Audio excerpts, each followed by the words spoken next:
역사를 주관하시는 분은 이 세상 제국들의 왕들이 아니고 창조주 하나님이십니다. 우리가 보기에는 눈에 보이는 것밖에 없으니까 그렇게 힘 있는 사람들이 그렇게 지었고 하나보다 생각하지만 그렇지 않다는 겁니다. 남유다를 침공해서 성전을 회파하고 사람들을 포로로 잡아갔던 바벨론 사람들, 그들은 역사가들이 놀랄 정도로 너무나 쉽게 망했다는 것. 더 놀라운 것은 그 바벨론을 멸망시켰던 메데와 바사, 페르시아의 왕 고레스가 성경에 예언되었다는 겁니다. 이방 왕입니다. 그런데 하나님께서 그를 나의 목자라고 부르시면서 그를 통해서도 세상을 이끌어 가신다는 겁니다. 그가 쉽게 바벨론을 무너뜨린 것도 그렇고, 그가 왕이 오르자마자 아주 놀라운 발표를 하게 됩니다. 그렇죠?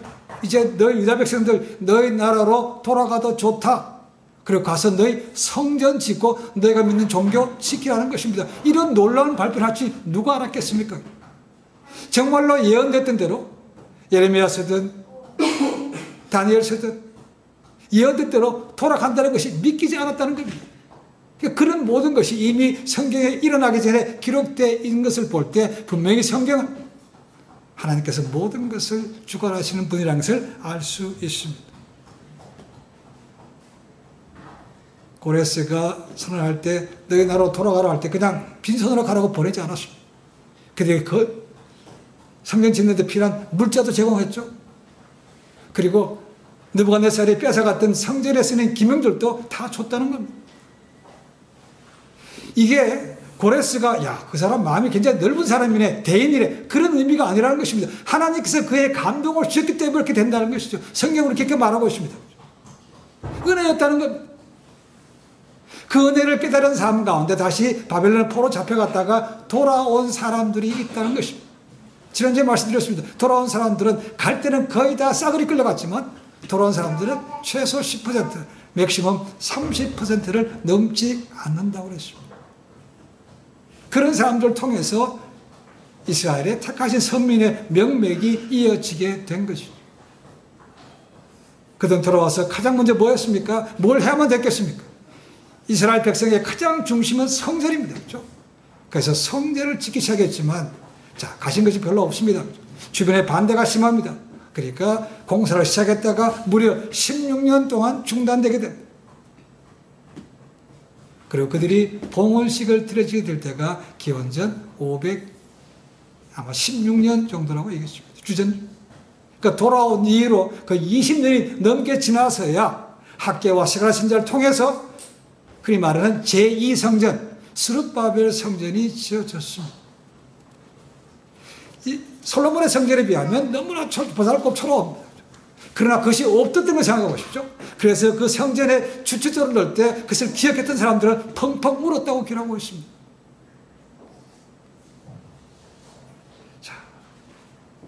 성전은 지어졌습니다. 그러나 아직도 성벽은 지어지지 않았습니다. 581년 바벨론에서 망한 이후로 지금까지 140년 동안 성벽도 없다는 것. 그래서 하나님께서 다시 또 한 사람을 보내게 되죠. 그 사람이 누군가? 바로 우리가 보고 있는 느헤미야라는 것입니다. 불가능한 것처럼 여겨졌습니다.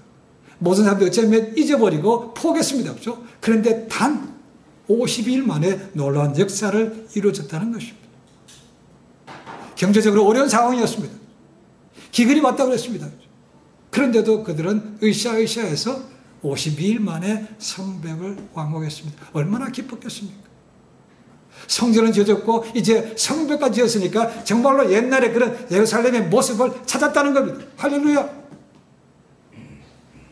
그런데 그것이 전부가 아니었다는 거죠.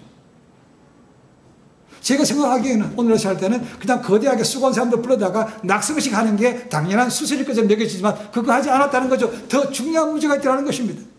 세월은 났지만 이게 또 언제 무너질지 모르는 것이죠. 그래서 행정할 사람을 뽑았죠. 성 안에 다들 행정가도 뽑았고 문을 지킬 문지기도 뽑았고 그 다음에 파수꾼도 세웠다는 것입니다. 그러나 그것이 전부가 아니었다는 거죠. 이제 느헤미야서의 후반전, 과연 그들이 사람도 세웠고 성벽도 다 세웠을 때 그 다음 뭘 할 것인가? 이제 끝났나? 아니라는 것입니다. 오늘 말씀 보시면 느헤미야가 깨달은 것은 뭐냐면 이렇게 외적인 것은 지어졌지만 그들의 내적인 영적인 것이 아직도 피폐하더라는 것입니다. 그래서 말씀의 부흥회를 연다고 얘기했습니다. 느헤미야는 정치가입니다. 그리고 우리가 본 대로 타고난 리더입니다. 하나님의 말씀을 잘 알았던 사람입니다. 믿음의 사람이요, 여호와를 경외했던 사람입니다. 리더십도 있었습니다. 그렇죠? 그러나 그가 다 할 수 있는 것은 아니었습니다. 영적인 것은 그가 할 수 있는 문제가 아니었다는 거죠. 그래서 영적인 것은 전문가였던 에스라를 초청해서 그에게 모든 것을 일임했다는 것입니다. 자, 그럼 이 에스라는 누군가? 우리가 앞에 말씀드린 대로 바빌론이 망할 때 3차로 포로 갑니다. Third deportation 합니다. 1차로 갈 때가 우리 사람들은 다니엘이 갈 때가 기원전 605년입니다. 그 이후로 2번 더 갑니다. 그리고 돌아올 때도 3번에 거쳐서 돌아오게 됩니다. 첫 번째 리더가 스룹바벨과 예수아였고 2번째가 에스라였습니다. 그리고 3번째가 바로 느헤미야였습니다. 그러니까 에스라와 느헤미야는 거의 동등한 시대에 한 13, 14년 차이는 있습니다만 거의 같은 시대에 같이 활동했던 사람이라는 것이죠. 그래서 느헤미야가 에스라를 초청해서 그분에게 말씀의 성회를 열어줄 것을 부탁했다는 겁니다. 자, 이 에스라가 누군가? 나중에 집에 가시면 에스라 7장을 보십시오. 그러면 율법에 능통한 자라고 되어 있고 학사라고 되어 있고 그리고 또한 그는 제사장 가문 출신이었습니다. 그래서 그에게 영적인 일을 맡겼다는 것입니다. 자, 성전이 지어지고 나서 한 60년 동안 거의 기록이 남아있지 않습니다. 그러다가 에스라, 느헤미야가 등장합니다. 원래 에스라와 느헤미야서는 한 책이었습니다. 나중에 그것이 분리가 됩니다. 그러니까 느헤미야보다 13, 14년 전에 먼저 온 사람이 바로 에스라인데 에스라 7장에 읽어보시면 아닥사스다 왕이 그에게 명령합니다. 너 돌아가면 율법을 잘 가르쳐라. 그 나라 백성들이 율법을 잘 모르니까 율법을 아는 사람이 누군가 잘 파악해서 그들에게 율법을 알라고 가르쳤다는 것입니다. 물론 당연히 페르시아가 주인이니까 페르시아에게 잘 순종하도록 하기 위해서 보냈지만 에스라는 놀랍게도 율법의 대가답게 그는 이스라엘 백성들에게 하나님의 말씀을 율법을 가르쳤다는 겁니다. 그것을 익히 알고 있기 때문에 느헤미야는 그분을 초청해서 자, 말씀의 성회를 열어주십시오라고 부탁했다는 겁니다. 그래서 율법책을 가지고 오라는 것이죠. 율법책이 뭐겠습니까? 모세 오경을 얘기하는 거죠. 토라를 얘기합니다. 성경책이 있습니까? 가지고 있지 않죠. 굉장히 비쌉니다. 구하기도 어렵습니다. 그러니까 학사였기 때문에 에스라 제사장이기 때문에 가지고 있는 것이죠. 그래서 그분이 가지고 왔다는 것이죠. 그리고 그때 책은 우리처럼 이렇게 펴는 것이 책이 아닙니다. 그렇죠? 코덱스가 아닙니다. 스크롤, 두루마리라는 거죠. 그걸 폈다는 거예요. 1절에 나와 있는 것이 그거죠. 그렇죠? 이스라엘 모든 자손이 본성에 가했더니 7월에 이르러서는 모든 백성이 승문앞 광장에 모였다고 되어 있습니다. 7월 첫날이라고 되어 있습니다. 다음 주에 아마 그 날이 7월달이 중요한 절기인 것을 제가 보게 될 겁니다만 7월 첫날에 수문 앞에서 모였다는 거예요. 수문은 아마도 우리가 앞에서 봤습니다. 3장에서 문들이 많았죠. 12문이가 있었습니다. 그렇죠? 그 문들 가운데 하나가 수문입니다. 기원세문과 관계된 것이죠. 성경에서 물은 신약시대에 보면 성령을 의미한다고 되어 있습니다. 내가 내 뱃속에서 생수의 강이 흘러넘친다. 성령을 얘기합니다. 근데 에베소서 5장에 보시면 너희가 물로 씻어서 말씀으로 깨끗게 하고라고 얘기합니다. 그 물이 또한 말씀을 상징한다고 되어 있습니다. 말씀으로 깨끗게 한다는 것입니다. 그래서 그 물과 관계된 수문화 광장에서 그들이 모여서 요즘 얘기하면 부흥 사경회를 합니다. 이 사경회라는 날 찾아보시면 일정 기간 동안 함께 성경을 자세하게 연구하는 모임입니다. 그게 사경회입니다. 자, 우리가 부흥회라는 말을 합니다. 부흥성회라는 말도 합니다. 그럼 부흥이 뭔가? 부흥. 부흥의 영어로 하면 revival입니다. 그 어근이 revive입니다. revive. 두 단어가 합쳐졌습니다. re라는 다시 나는 re야. 그 다음에 vive라는 단어가 합쳐진 겁니다. vive는 뭡니까? to live. 산다는 겁니다. 그러니까 다시 산다는 것이 이 부흥이라는 겁니다. resurrection, 부활과 다릅니다. 그렇죠? 부활은 죽었다가 살아난 것이 부활인 것이고, 부흥은 살아있는 사람이 다시 살아난다는 것입니다. 그 의미가 다릅니다. 그러니까 복음을 접하지 않은 사람, 하나님 믿지 않는 사람들에게는 사실 부흥이라는 의미가 없는 거죠. 살아있는 사람이 부흥한다는 겁니다. 어떤 말입니까? 복음을 듣고 하나님을 영접했습니다. 예수님을 영접했습니다. 근데 영적으로 침체가 됐다는 것이죠. 어려움을 겪고 있다는 것이죠. 그런 사람에게 필요한 것이 바로 부흥, 다시 사는 것이 필요한 것이죠. 이스라엘 백성들은 지금 살아 있습니다. 그렇죠? 근데 다시 한번 영적으로 살기를 원했기 때문에 부흥을 하는 것이죠. 그래서 부흥 사경회를 학자 대가로부터 말씀을 받는 것입니다. 그러니까 부흥회는 엄밀하게 말하면 안 믿는 사람들을 위한 전도 집회와는 다른 것입니다. 그렇지만 안 믿는 사람들이 그런 부흥에 와서 깨닫고 영접하는 사건도 있습니다. 그렇죠? 엄밀하게 하면. 그렇지만 엄밀하게 얘기한다면 살아있는 사람이 더 새롭게 되기 위해서 하는 것이 부흥이라는 겁니다. 이스라엘 사람들은 하나님을 믿는 백성이었어요. 돌아온 사람들은 그래도 하나님에 대한 신뢰를 가졌기 때문에 바벨론 모든 걸 다 포기하고 돌아온 사람들이죠. 근데 지내다 보니까 너무 힘들다는 것입니다. 그래서 그들에게 부흥이 다시 살아나는 것이 필요했기 때문에 느헤미야는 학자를 모셔다가 다른 모든 것 위에 그것부터 했다고 말하고 있습니다. 부흥회는 정해진 것이 아닙니다. 그 교회에 필요한 대로 하는 것이죠. 시편 51편 10절에 이런 말씀이 있습니다. 하나님이여 내 속에 정한 마음을 창조하시고 내 안에 정직한 영을 새롭게 하소서.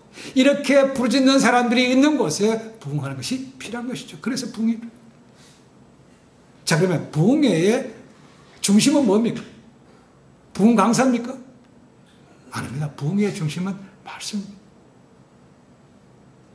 저도 부흥회 겪어보기도 하고 했지만 와서 쓸데없는 소리 하는 사람도 있습니다. 말씀하고 전혀 관계없는 그런 사람도 있습니다. 부흥회의 중심은 말씀이라는 거죠. 우리가 가지고 있는 성경책. 모세오경이 쓰여질 때가 기원전 1500년입니다. 그게 시작됐습니다.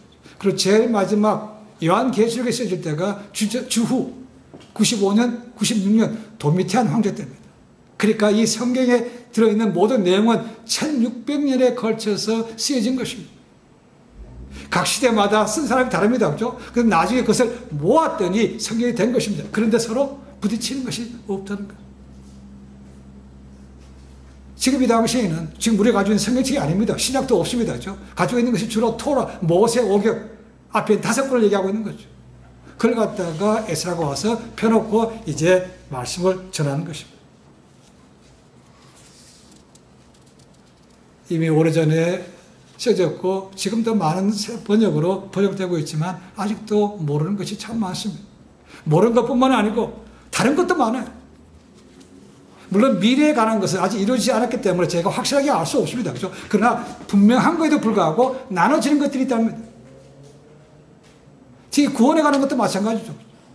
주님 오신 때도 모릅니다. 그렇죠? 그건 클리어하게 얘기하고 있습니다. 그런데도 미혹하는 영들이 지금도 설치고 있다는 거죠. 저렇게 다시 오시는 그날은 더 심해질 것입니다. 진짜 가짜가 진짜 같아요. 진짜는 가짜 같아요. 그래서 우리에게 기준되는 말씀이 필요한 것입니다. 프랑스의 유명한 문호인 빅토르 위고는 이렇게 얘기합니다. 영국은 2개의 책을 가지고 있다. 성서와 셰익스피어다. 영국은 셰익스피어를 만들었으나 성서는 영국을 만들었다고 해요. 19세기 유명한 정치가 다니엘 웹스는 이렇게 말했습니다. 청교도들은 퓨리탄입니다.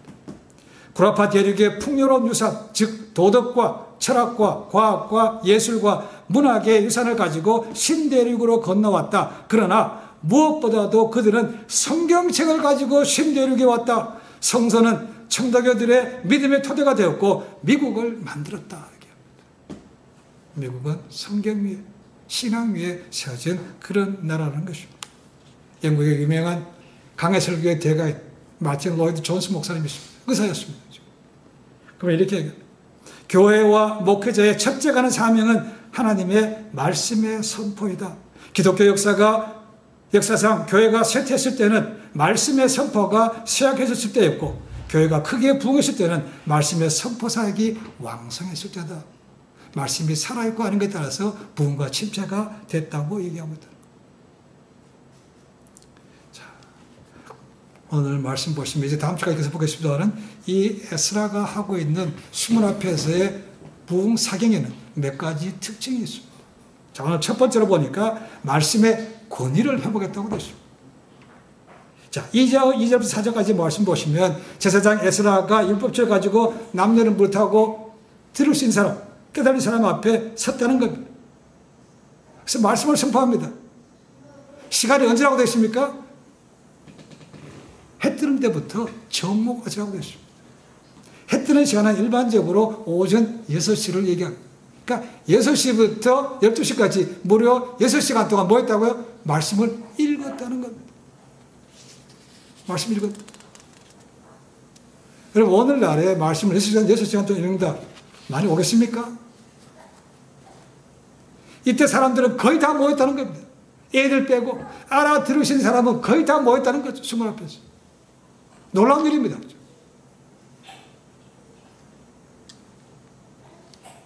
오늘날의 평균 설교 시간이 점점 줄어가고 있습니다. 그래서 과거에 한국의 큰 교회, 특히 찬양 집회 때 가보면 좀 너무 길다 할 정도로 1시간 반. 근데도 젊은이들이 빽빽하게 차 있었습니다. 요즘 어떻습니까? 그렇게 하면 난리 날걸요? 근데 이 시간 보십시오. 한 6시간 동안 말씀을 읽는데, 나중에 보겠지만 다 서서 듣습니다. 앉아있는 것도 아니에요. 서서 들었다는 것. 이 에스라가 말씀을 전할 때, 오늘 말씀 보니까 특별히 만들었던 나무 강대상도 있습니다. 그렇죠? 거기서 에스라가 율법적 두루마리를 펴고 거기서 말씀을 6시간 동안 다 읽었다는 겁니다. 그 읽어 끝날 때까지 사람들 다 똑같이 서 있는 건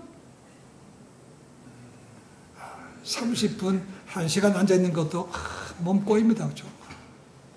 근데 6시간 동안 어쩌면 서 있는 것이 더 나을지도 모릅니다. 6시간 동안 그렇게 받았다는 거예요.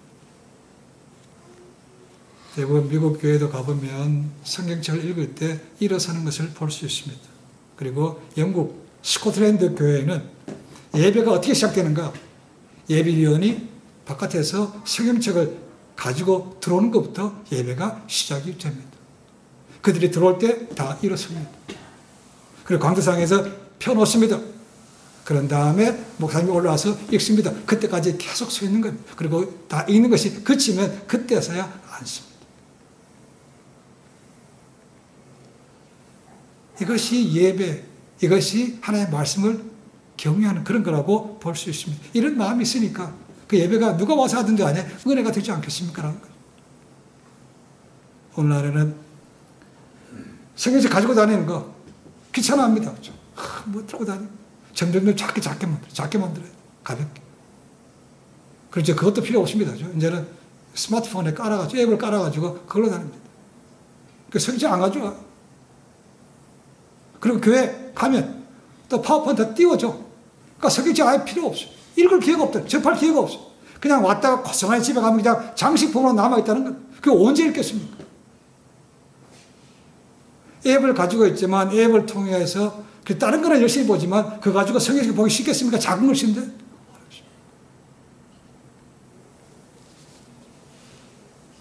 자, 성경책을 받을 때 일어섰다는 거죠. 6시간 동안 받았다는 겁니다. 또 하나는 에스라가 올라와서 하나님의 말씀을 선포하기 전에 하나님께 먼저 축복, 요즘 얘기하면 기도부터 했다는 거죠. 그때 사람들이 뭐랬습니까? 두 손 들고 아멘 아멘 하면서 화답했고 심지어는 엎드려서 하나님께 경배했다고 되어 있습니다. 아직 말씀 읽지도 않았어요. 그죠? 말씀을 갖고 온 것만으로도 이렇게 됐다는 거죠. 그래서 이 부흥회를 통해서 말씀의 권위가 회복됐다는 거예요. 일어섰다는 거죠. 경외했다는 거예요. 2000년도입니다. 벌써 25년 전입니다. 미국 갤럽에서 조사한 건데 성경이 여러분 삶에 어떻게 영향을 미칩니까? 라고 물었더니 응답자들의 67%가 이 성경책이 내 삶에 굉장히 유익을 주고 어떤 문제에 답을 줍니다라고 대답했다는 거죠. 시간이 지날수록 지금 그런 사람이 얼마큼 될 것입니까?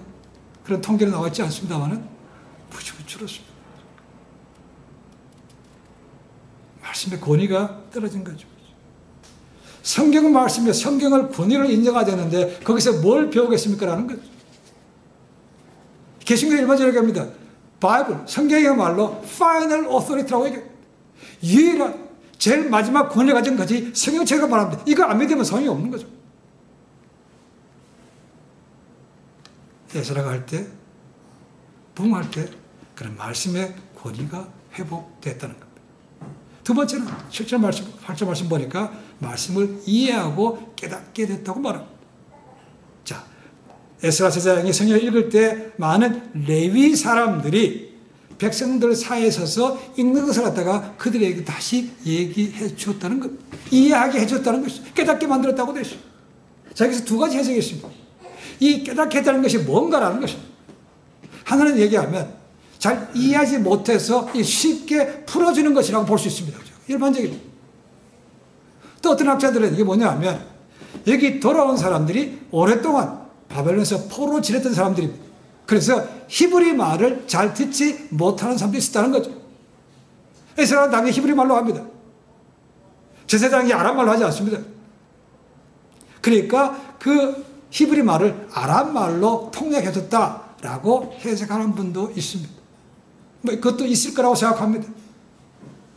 그러나 좀 더 본다면 율법을 이렇게 대한 적이 없는 거죠. 그래서 정식으로 말씀을 대할 때 이게 뭔 뜻인가 하는 것을 갖다가 레위 사람들이 그들에게 해석해 주었다는 겁니다. 그럼 오늘날에도 이런 사람들이 있습니다. 우리가 가끔 TV를 통해서 부흥 집회, 특히 말은 빌리그람, 크루세이드 이런 데 가면 메시지 끝나고 나면 반드시 인비테이션이 있죠. 그렇죠? 오늘 이 메시지를 오신 분 가운데 이 메시지를 듣고 예수님을 영접하기를 원하는 분들 있습니까? 앞으로 나가십시오라고 해요. 앞으로 쭉 나갑니다. 그럼 앞에 대기하고 있다가 그들과 1대1로 만나는 사람들이 있습니다. 그들이 어떻게 하면 예수님을 영접할 수 있는지 그걸 가르쳐주고 그들에게 연락처를 받아서 지역에 있는 로컬 처치에다가 다시 그 명단을 넘겨줘서 팔로우 할 수 있도록 만들어줍니다. 이런 사람들을 그들을 카운슬러라고 부릅니다. 지금도 있습니다. 아마도 이 레위 지파 사람들이 그런 카운슬러 역할을 했다고 얘기해 줍니다. 말씀을 해석해주고 잘 강의한다. 이와 같은 좋은 설교 형태가 오늘날의 강해 설교라는 것입니다. 강해 설교. 대표적인 사람이, 강해 설교 대표적인 사람이 말씀드렸던 마틴 로이드 존스 목사. 그 다음에 갈보리 채플의 척 스미스. 그리고 달라스 신학교 DTS라는데 거기에 척 스윈드 목사입니다. 이름들 시리즈로 강의를 잘 말씀하십니다. 이 갈보리 채플의 이제 척 스미스 목사 은퇴하셨지만 그 교회는 특징이 하나 있습니다. 이 목사님은 창세기부터 요한계시록 22장까지 매주 쭉 시리즈 강의한 뭐 7년 일반적으로 7년, 8년 정도 걸린다고 해요.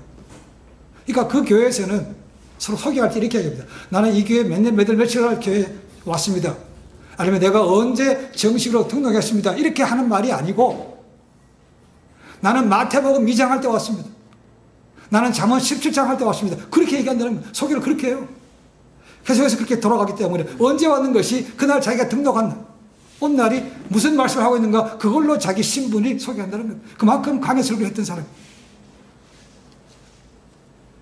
마틴 로이드 존스 목사님은 1968년도부터 런던의 웨스트민스터 사원에서 로마서를 강의했습니다. 무려 13년 동안. 근데 그분이 이 로마서를 마치질 못했어요. 13년 동안 했는데 마친 것이 로마서 14장 17절까지만 강의하고 못 마쳤어요. 종교개혁가들도 이 강의 설교를 선호했습니다. 종교개혁을 시작했던 사람이 루터라면 신학적으로 기틀을 많이 세운 사람이 칼빈입니다. 칼빈이 제네바로 도망갔죠. 거기서 목회를 하다가 2년 뒤에 다시 쫓겨나게 됩니다. 다시 칼빈을 초청했어요, 이 사람들이. 그래서 칼빈이 다시 돌아와서 교회에서 설교할 때 놀랍게도 설교의 본문이 뭔가 그가 쫓겨나기 전에 했던 그 말씀, 이어지는 말씀이었다는 거예요. 계속해서 시리즈로 갔다는 겁니다. 연결해서. 17세기 영국 회중교파 청교도 목사인 조셉 카릴은 놀랍게도 욥기만 30년 동안 설교했다고 해요. 30년 동안 설교하는 것도 그렇지만 그 30년 동안 그 설교를 듣는 청중도 대단하고 이게 진짜 30년. 그것이 말씀을 풀어주는 것입니다. 그렇게 하면 설교자들도 다음에 내가 뭔 토픽 할까 이렇게 정할 고민할 필요 없습니다. 시리즈로 깊이 더 연구할 수 있는 것이죠. 10년 이상 한다는 것은 그만큼 그분의 영성이 깊은 것도 있지만 정말 쉽지 않은 겁니다. 저도 하면 이렇게 되는 거죠. 물론 중간중간에 토픽으로 절기도마다 그렇게 하지만 시리즈로 하고 있는 것도 그런 것입니다. 느헤미야는 에스라를 통해서 부흥회를 하면서 그 레위 지파 사람들이 도와서 말씀을 깨달을 수 있도록 도와주었다는 겁니다. 여러분, 말씀을 이해하지 못하는데 말씀에 부흥이 있겠습니까? 없죠. 말씀을 깨달을 때 거기서 짜릿한 맛을 보는 거죠. 하나님의 말씀이 이렇게 다네. 정말 살아있는 말씀을 내가 경험했을 때 그 말씀의 부흥을 맛보신 거죠. 그러면 자유롭게 되는 것이고 영이 자라는 것입니다. 그래서 바울은 로마서 10장 17절에 말합니다. 믿음은 들음에서 나무, 들음은 그리스도의 말씀으로 말미암았다고 하는 거죠. 듣는 것이 없으면, 말씀이 없으면 우리가 거듭날 수 없고 부흥도 성장도 성숙도 없는 겁니다. 16세기 종교개혁자들의 3대 슬로건이죠. 그렇죠? Sola fide, sola gratia, sola scriptura. Only faith, only grace, only scripture. 성경. 오직 은혜로, 오직 믿음으로, 오직 성경입니다. 이 성경이 있었기 때문에 로만 가톨릭의 모든 미사 중심, 전통 중심에서 말씀 중심으로, 강대 중심으로 옮겨간 것이죠. 그때부터 강의 설교가 시작되는 거죠. 그래서 청교도들, 종교개혁자들은 이 말씀을 강의하는 것을 선호한 이유가 바로 거기에 있습니다. 사람들이 말씀을 너무 모른다는 거죠. 로만 가톨릭 처치에 가면 미사 그만 드리고 뭐 이래서 완전 그렇게 온다는 것이죠. 뭐 말씀을 깨닫지도 못해. 라틴 말로 합니다. 알아듣습니까? 못 알아듣죠. 그래서 종교개혁자들이 이렇게 해서 안 되겠다. 자기 나라 말로 성경을 번역한 것입니다. 근데 그것도 볼게이트 빼고는 다 뭡니까? 불경죄. 그래서 틴데일이라든가 이 사람들이 성경 번역하다가 다 화형당하고 죽은 사람들 아닙니까? 이런 것이 아니라는 거죠. 말씀으로 돌아가야 된다. 거기에 크게 일조한 사람이 누굽니까? 구텐베르크죠. 인쇄기를 발명했던 구텐베르크가 있었기 때문에 사람들에게 싸게 카피해서 성경책을 접할 수 있게 되는 것이죠. 그래서 접하고 강의를 들으니까 이게 이런 게 맞네. 그래서 부흥이 일어나는 것이고 개혁이 일어나는 것이고. 느헤미야는 지금 이걸 하고 있는 겁니다. 외적인 것보다는 내적인 영적으로 성장하는 것이 부흥하는 것이 필요하다라고 하는 것입니다. 오늘도 중요한 것은 말씀입니다. 그래서 설교를 예배의 꽃이라고 말합니다. 물론 예배에는 요소가 많습니다. 장도 드리고 제가 기도도 하고 드림도 있고 섬김도 하고 다 합니다. 그렇죠? 그러니까 말씀이 가장 중요한 거죠. 그러니까 우리는 그 예배 이후의 날에 찬양 예배 따로 드리기도 하고 말씀을 공부 따로 하기도 하고 기도 모임도 따로 하기도 하죠. 중심은 말씀이라. 말씀을 전하는 자도 잘 준비해야 되는 것이고 듣는 자도 말씀의 권위를 가지고 깨달으려고 할 때 거기서 부흥과 영적 성장이 성숙이 나타나는 겁니다. 여러분 알려면 배워야 됩니다. 관심이 있어야 됩니다. 이 사람들이 다 일어서서 6시간 동안 거기 서 있는 것은요 얼마나 말씀에 갈급했는지 알 수 있어요. 아멘하고 엎드린 거 보십시오. 6시간 다 그것을 주님께서 이렇게 표현하십니다. 내가 심령이 가난한 자라는 거죠. The poor in spirit. 그런 사람이 천국이 그들일 거라고 말하고 있다는 거죠. 그래서 말씀으로 돌아가자는 말이 그거죠. 붕 나오면 반드시 나옵니다. 말씀으로 돌아가십시오라고 합니다. 말씀.